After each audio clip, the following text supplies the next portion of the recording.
The restaurant hummed softly with conversation, bathed in the warm glow of golden light spilling from crystal chandeliers. It had always been her favorite place, the same one where she once said, "Every anniversary should feel like this." But tonight wasn't about love or celebration. Tonight was about revelation. For weeks, I'd watched her grow secretive, clutching her phone as if it contained national secrets, working late with the same man again and again, offering vague excuses that never quite fit. Eventually, the puzzle pieces fell into place. I had all the proof I needed. And tonight, she would see exactly what truth looks like when it walks in wearing elegance and purpose. I arrived 5 minutes late on purpose. She was already there, sitting in that crimson dress she knew I loved, trying hard to appear calm while twisting her napkin between trembling fingers. Her eyes kept flicking toward the entrance, expecting me to appear with flowers or a gentle apology for being distant. She had no idea what, or rather, who, was about to walk in beside me.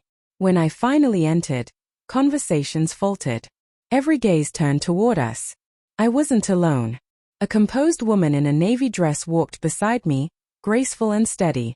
My wife had met her before, though she never imagined she'd see her again under these circumstances. As we reached the table, Claire's smile faltered, freezing into something brittle. Her hand rose to her hair, a nervous reflex. "Darling," I said calmly, pulling out a chair, "do you recognize your boss's partner?" The woman at my side gave a polite smile, extending her hand.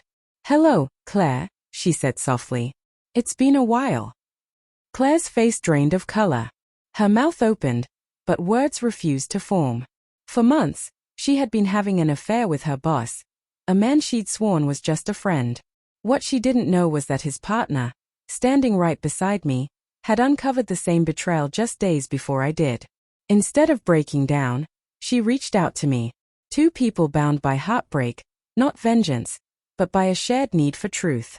We hadn't plotted this evening for revenge. We planned it for closure, for the final, undeniable truth to stand in the open. Claire's eyes darted between us, panic setting in. I don't understand," she stammered. The woman beside me gave a quiet, almost pitying laugh. "Oh, I think you do," she said. "I just wanted to see the woman who thought she could destroy two families and walk away untouched." Tears welled in Claire's eyes. "Please," she whispered. "Not here." I leaned back, my voice steady. "No.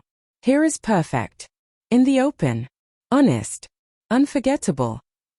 The color vanished from her face completely. She looked at me with a desperation that once would have broken me. "Please," she said again, her voice trembling. "Not a divorce. We can fix this. We can talk.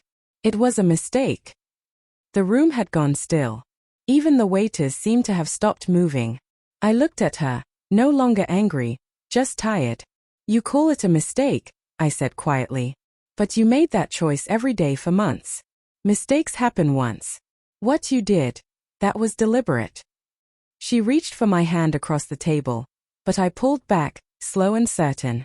"You didn't think I'd ever find out," I said. "Did you think I wouldn't find out?"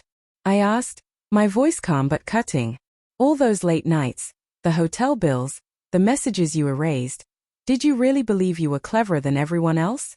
Tears streamed freely down her face now. "I was foolish," she whispered.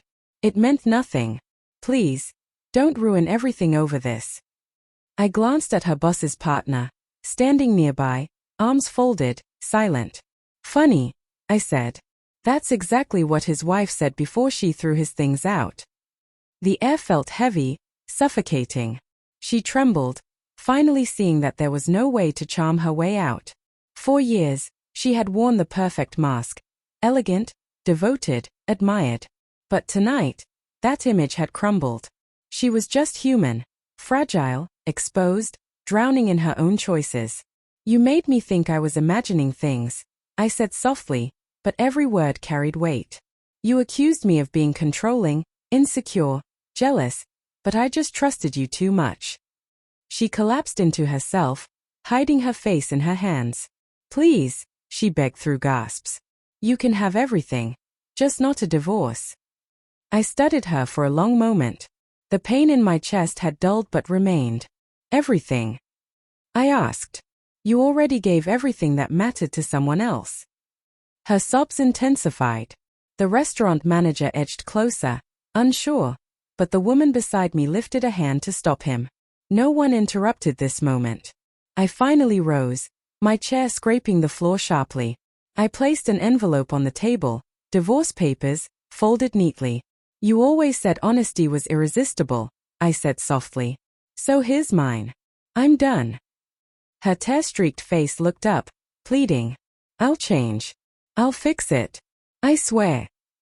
I shook my head. No, Claire. You can't mend a heart you didn't just break. You destroyed it. I turned and walked away, the woman beside me following, her heels clicking against the marble. Behind us came muffled sobs, the sound of someone finally grasping that the game she thought she controlled had ended. Outside, the cold air hit me like a cleanse. The woman beside me exhaled, quiet. You okay? She asked. I nodded. Yeah, I said, for the first time in what felt like forever. That night, I didn't glance back. Closure doesn't always come through forgiveness. Sometimes it comes simply from letting the truth stand, unshielded, before those who tried to bury it. As the restaurant door closed behind me, I knew she would carry the memory forever, the moment her lies collapsed under the weight of her own decisions.